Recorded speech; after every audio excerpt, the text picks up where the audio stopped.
Just briefly from me, I would like to introduce you to our keynote speaker, Minister of State for Europe and Climate, Dr. Anna Lührmann, who is joining us today.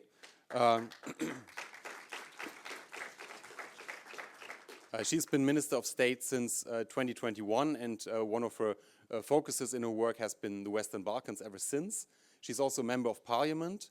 Actually, she has been a member of parliament for quite some time, with a little break in between since the early 2000s, where she has been at some point Germany's youngest parliamentarian back then.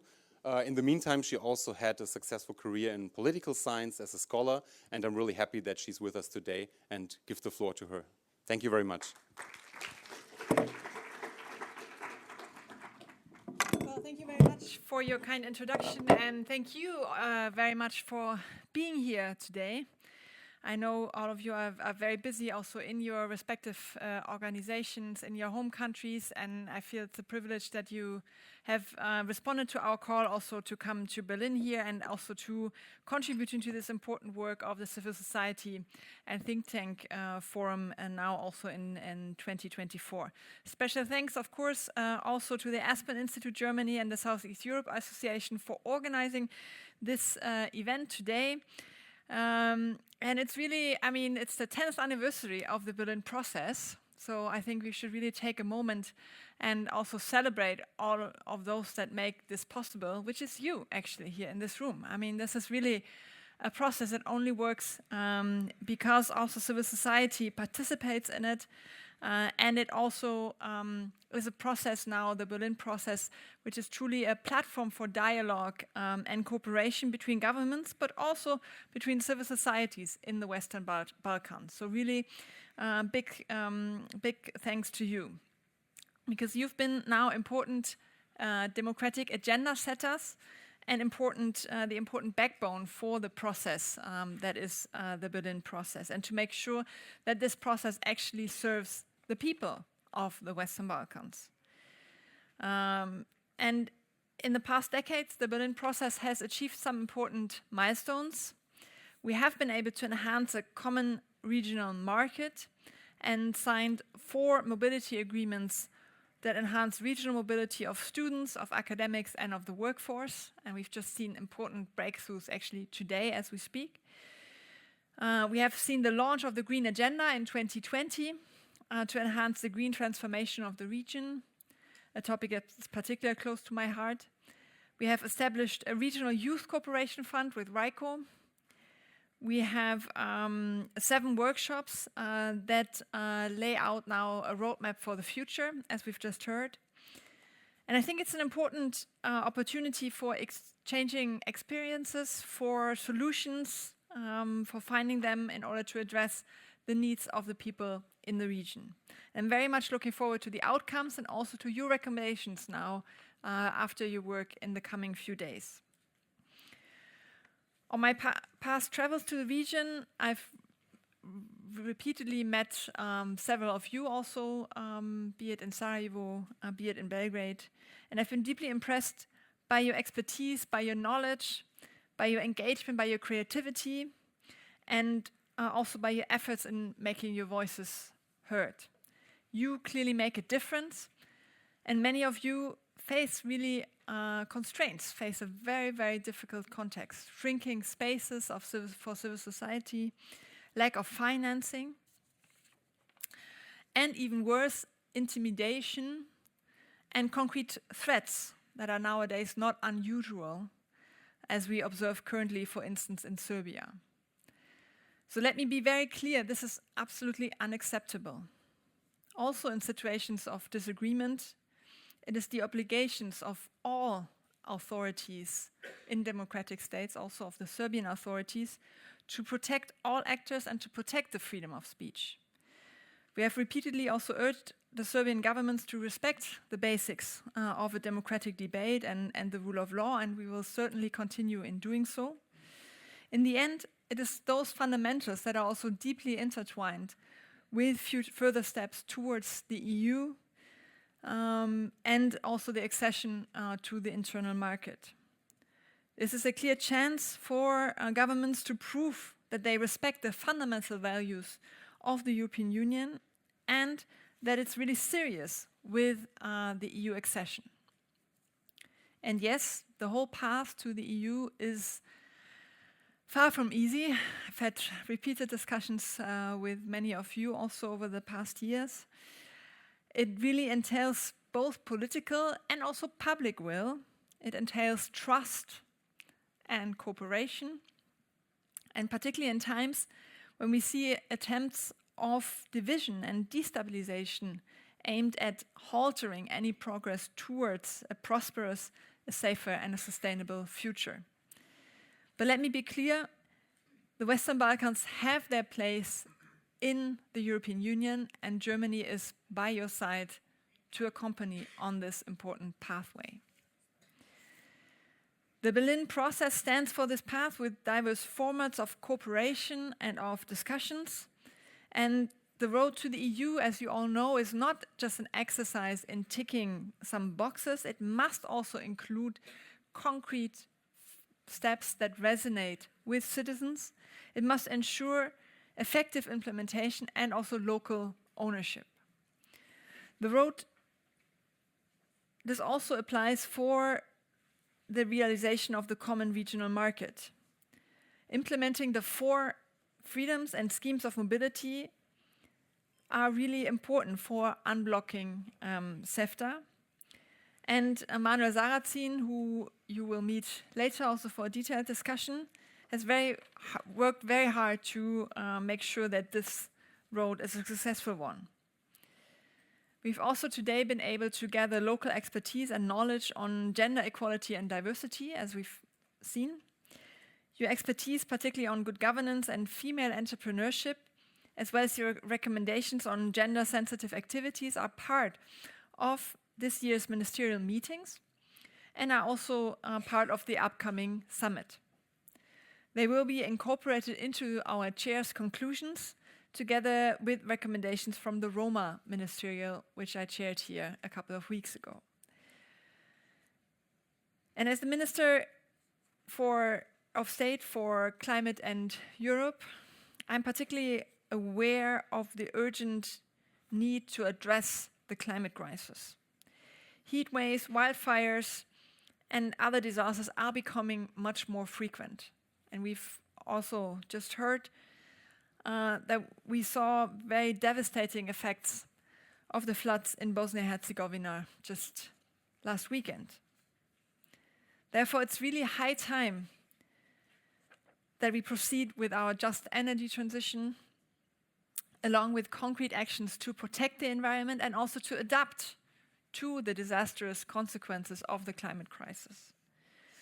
With our regional climate partnership, we want to contribute to the vital transformation that is needed, and really look forward to your support in doing so. Another current challenge we face is disinformation and cyber threats.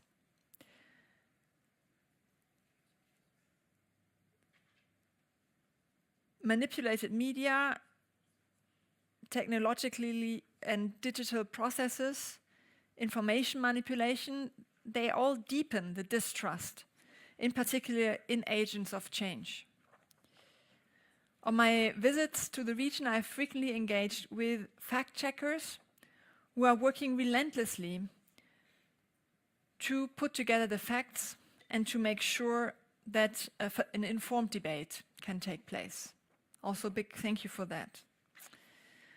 Our efforts are substantial and more needed in these times of disinformation and division. Also, reconciliation remains a painful necessity if the region is to heal and to move forward together. In the Western Balkans, we can see firsthand how civil society leads the way when political leaders are actually stuck in old narratives. Your working group reminds us that all the while we can't change the history, we can certainly together shape the future. Together, let's continue this journey forward to a future where the Western Balkans take their place in the European Union, a union of peace, a union of prosperity, and shared principles and values. Let's move forward together. Thank you very much. Looking forward to the discussions.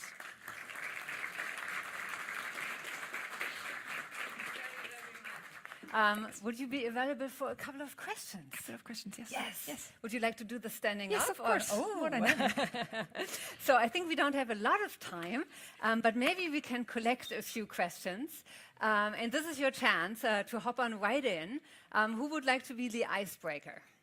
Yes, please. And always say who you are. And the mic is coming. Thanks very much. Frauke Sebers, I am an Associate Fellow with the German Council on Foreign Relations and a Visiting Fellow with the SWP, both of them. Thanks very much for your introduction. I would be interested, because you mentioned disinformation, false narratives, which are, of course, coming from Russia, but we also see them picking up pace, let's say, from a more evangelical groups or kind of conservative groups that are also close to the possible next president in the US. And I'm wondering what your view is on how to address this, especially if we will have Trump 2.0. Thank you. Well, I think the first important issue here is that we take this serious, that disinformation actually threatens our democracies, threatens the way decisions are made, because they distort the debate. It's very clear that for instance, we have recently also as Foreign Office, we have discovered a network of fake accounts that clearly had the objective of undermining German support for Ukraine. It's very clear that, while there is freedom of speech, obviously, and we need to protect freedom of speech, there is not this freedom of reach, right? If you amplify sort of information pretending that they are real accounts, but in reality it's bots that are actually supported from Russia, then this clearly distorts public debate here and also in the region. And therefore I think as democratic actors what we need to do is we need to take this serious as a threat to our democracies. And we need to do many things. I just very briefly three. One, we need to cooperate to uncover these kind of attacks on our information space and talk about it so that people know that what they see actually is not sort of a fellow citizen expressing in a free engagement debate, but maybe a deep fake, maybe a robot, maybe these kind of things. So to raise awareness, share information, use the Digital Services Act, for instance, to take illegal content down, to really enforce that on the platforms. The second thing we need to do is to actually educate more, and here I'm also counting on civil society, on media literacy in schools, using games and all that, so that people are made aware of how they can uncover these kind of disinformation. And also, might even be more important, how they can find information they can trust in, right? This is also something that I think might even be more challenging to achieve, but even more important. And thirdly, I think we need to become better as democratic actors to communicate strategically, and particularly in the Western Balkans, to really communicate about all these things that we as European Union have been doing for the region, right? Popular example here is during the COVID pandemic, right?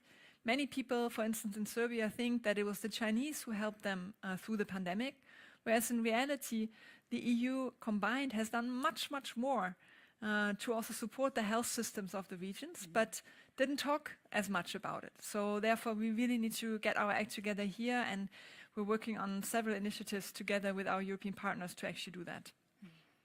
Thank you. Thank you very much. And I think we can take one more, maybe from this side. I saw some hands also coming up there.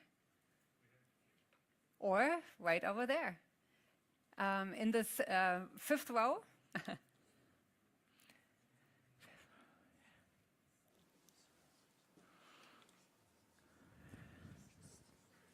Thank you very much. Mirko Popovic, Renewables and Environmental Regulatory Institute from Serbia.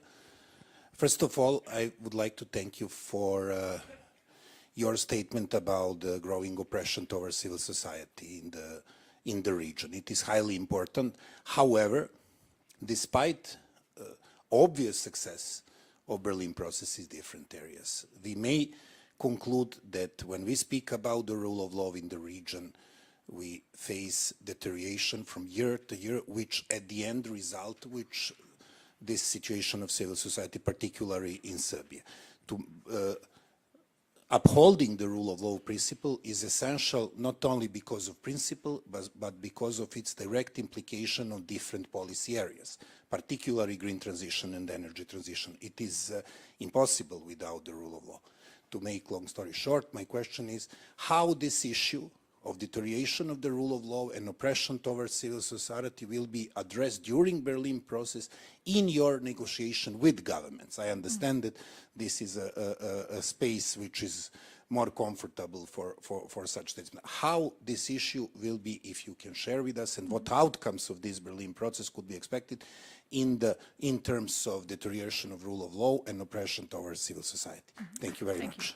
And maybe we take the lady there as well, because she was so nodding and she also wanted to jump in. So if you could just hand the mic over the 2 rows, I think that's it. Yeah. Thank you. I'm Orchidea, coming from Tirana, Albania, from Center Science Innovation for Development. I was noting because my question was in the same line. We see, you mentioned rightfully, shrinking of civic spaces, and also, I just want to start from your last comment that the EU, or the work that the EU is doing in the Balkans, is not that well communicated. I would say it's communicated, but sometimes it's done jointly with government-run programs, and also it has a government counterpart on behind. And trust is so low towards our institutions in the Western Balkans that it also affects the way that the EU is perceived, because they are perceived as agents who are legitimizing our governments. For example, we had quite a huge success going in line with the environment line with Vjosa and safeguarding the last free-flowing river in the Balkans.